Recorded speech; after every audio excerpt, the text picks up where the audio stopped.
Hey, it's Dorleen, and today I'm working on a one-page layout. I cut this 9.5-inch square circle from my Cricut to use as kind of the centerpiece of this layout. And I am following a sketch, so that did help me decide that I was using a circle. I know which pictures I was going to use. They're all of my granddaughter at a farm that we have near us, and she's feeding a couple of llamas. The pattern paper are from a scrapbooking kit or a paper kit from Close to My Heart from years and years and years ago. I've kept it because I love it so much, and I don't think I've ever used it, mostly because I don't do a lot of farm-ish type pictures, but I knew this paper line would be perfect with these photos. So I cut the 9.5-inch circle, put that basically in the center, and then I plopped down the photos in which the way I wanted them to look, or I thought they looked the best, had the best flow. And then over on that left side, I cut 2.5-inch strips of a paper that also came from the same kit. So it coordinated well with these very, I want to call them like country or cornflower blue, the reds, yellows, and greens. The chipboard pieces are also from that scrapbooking set or that paper set. And so I wanted to use them as well because, again, haven't used them, had them for years. I'm really trying hard to use what I have, and I think most of us say that, but then we go to the store and we see what's latest and greatest and need to buy more. But that's okay. I'm using my stuff, and that's all that matters.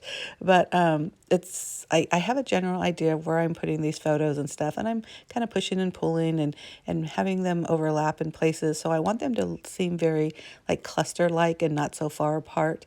So you'll see me doing that throughout the video where, and I'm sure you do the same thing, where you just kind of tap it and move it to the right, move it to the left, move it up, move it down, and for some reason it just looks so much better, one spot. But I like what I did. So what I did now is I just put adhesive, like a little bit of adhesive on the back of each picture, and then I flipped it over to adhere it to the actual base.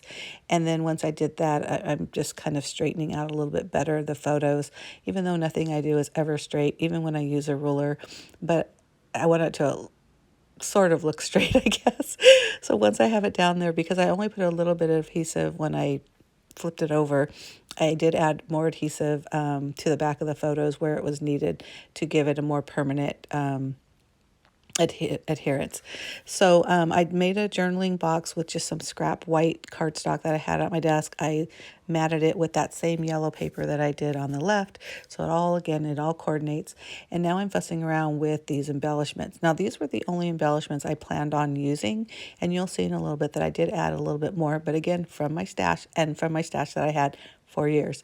So once I decide where I'm putting things, I did glue some things down, like that little blue ribbon.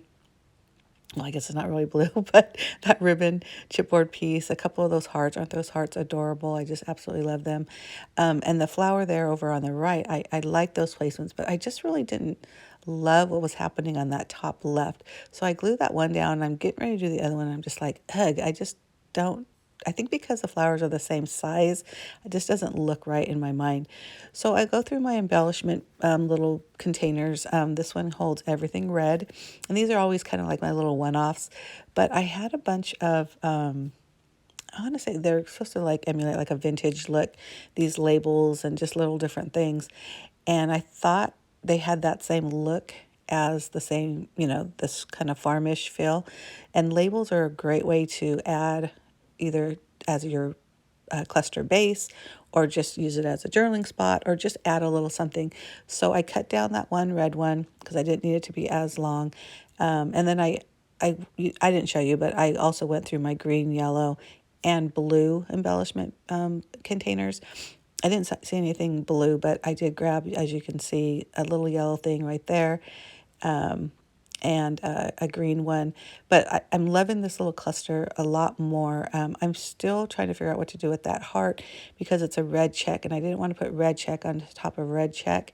So that's where that green label came in, and I just think it looks perfect there. Just adds a little bit more weight to that cluster. And then it was also gave me a a plain area to put that red checked heart. So it really stood out a little bit better. Look at, isn't that super cute? I hope you agree.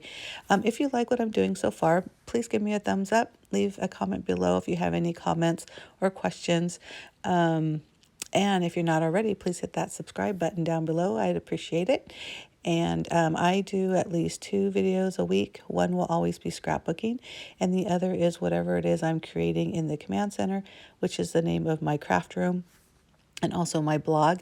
Listed down below, I'll have a link to this the blog, the direct blog post. Oh my goodness, I'm at a loss for a word for this particular layout. Also a link to just my blog, that's just the home. So you can always click on different labels to see what I'm doing. I do have one for scrapbooking, and I also have one for scrapbooking with my Cricut. So if that's something you're interested. So here I'm pretty much done. I love how that one cluster really got heavier and it became kind of the focal area. I do add glue, so you could see that these photos are not 100% adhered. So I kind of went through and just lifted little places and put glue where I felt like it needed it. And then I'm drawing the lines on my journaling spot, which is what I just do freehand. Again, straight-ish. I'm also using that same pen to draw a straight-ish lines around my layouts, which kind of have been my go-to lately. I really like it because it doesn't add any depth or any bulk to your page, but it does add just a little something. And same with this splatter that I like to do as well. I just kind of add the splatter in the same areas where the clusters are, so it's not adding another place for your eye to go, and it just gives it a little fun, a little bit of mixed media. I always say that's about as much mixed media as I do, but if you are a subscriber of mine, or if you go back and look at my layouts, you'll see that I've been trying a little bit more mixed media, so I'm kind of proud of myself. Anyhow, I hope you like it. Again, don't forget to hit that subscribe button down below and give me a thumbs up. And hope to see you soon, and thanks for watching. Bye.